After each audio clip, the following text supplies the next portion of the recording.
আপনারা দেখছেন বার্তা এক নজর। ঈদের পবিত্র দিনে হুগলির পান্ডুয়ায় উপস্থিত হলেন হুগলির সাংসদ রচনা বন্দ্যোপাধ্যায়।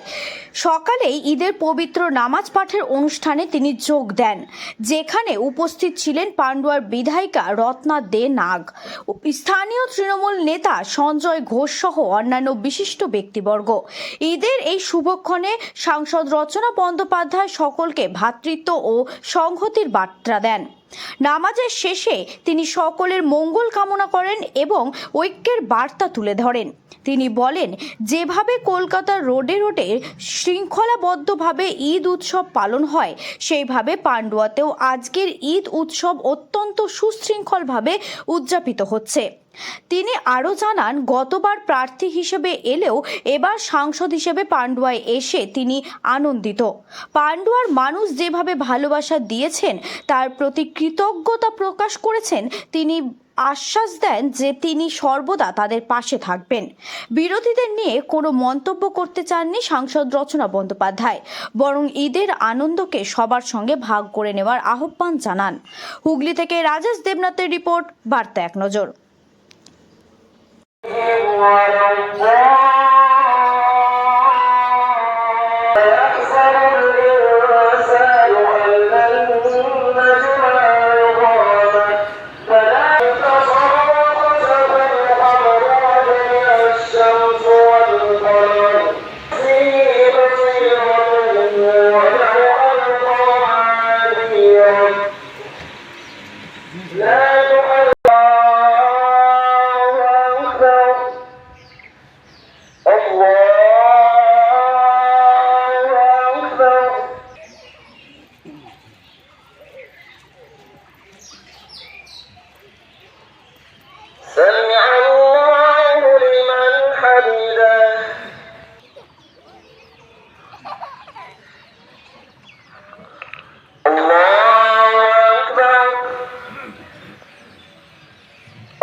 والتقى والعفاف والغنى اللهم إنا نجعلك في نحورهم اللهم رب ارحمهما كما ربيانا صغيرا اللهم رب ارحمهما كما ربيانا صغيرا اللهم رب ارحمهما كما ربياني صغيرا رب أني وعملا متقبلا وشفاء من كل داء اللهم مولاي الكريم قبل الرحمة بما أغفر له أي مولاي الكريم فقل في الجنة الفردوس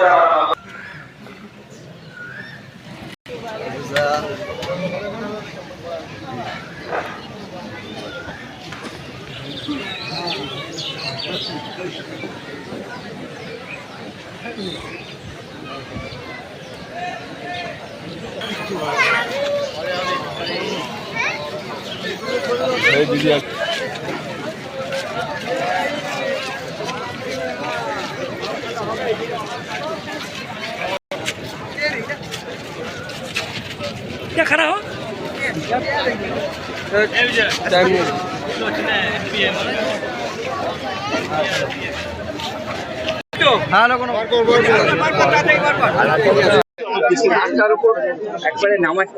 একদম ঈদের আজকের এই পবিত্র দিনে আমি সবাইকে সবার আগে ঈদের অনেক অনেক শুভেচ্ছা জানাচ্ছি।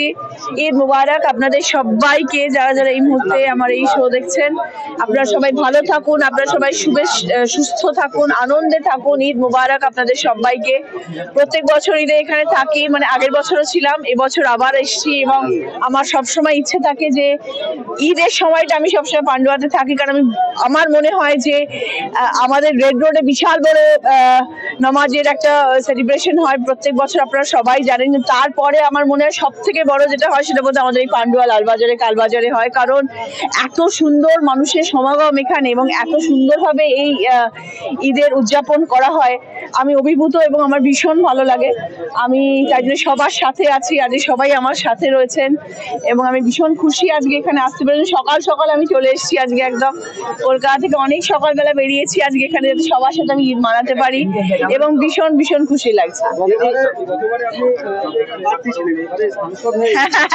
গতবার প্রার্থী ছিলাম, এবার সাংসদ হয়ে এসেছি। কিন্তু প্রার্থী ছিলাম তাও সবাই ভেবেছিল প্রার্থী হয়েছি বলে বোধহয় এসেছি, কিন্তু সাংসদ হওয়ার পর একদমই তাই।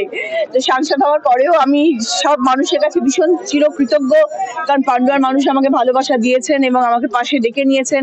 তাদের ভালোবাসা আশীর্বাদে আমি আজকে সাংসদ হয়েছি, তাই জন্য তাদের পাশে তো সবসময় থাকবো, আছি এবং আগামী দিনেও থাকবো। দিদি, একদিকে যখন বিরোধী রাজনৈতিক দল এই যে ধর্ম নিয়ে রাজনীতি করছে, সেখানে আজকের দিনে কি বার্তা দেবে? আমাদের দিদি আমাদের বার্তা দেন এবং দিদির বার্তা অনুসারে আমরা সবাই জানি যে আমাদের কিভাবে এই রাজনীতির মঞ্চে চলা উচিত এবং আমরা কখনো মনে করি না ধর্ম জাতি ভেদ রাজনীতির মধ্যে আসা উচিত। আমরা সবাই মানুষ, আমরা একে অপরকে ভালোবাসি, শ্রদ্ধা করি, একে অপরের কথা চিন্তা করি, সেইভাবেই আমরা চলি এবং এটা আমাদের দলীয় নেত্রীর সবসময় এটাই উনি স্বপ্ন দেখে এসেছেন এবং সেভাবেই আমাদের সবাইকে চলার মতো অনুমতি দিয়েছেন, আমরা সেই পথেই।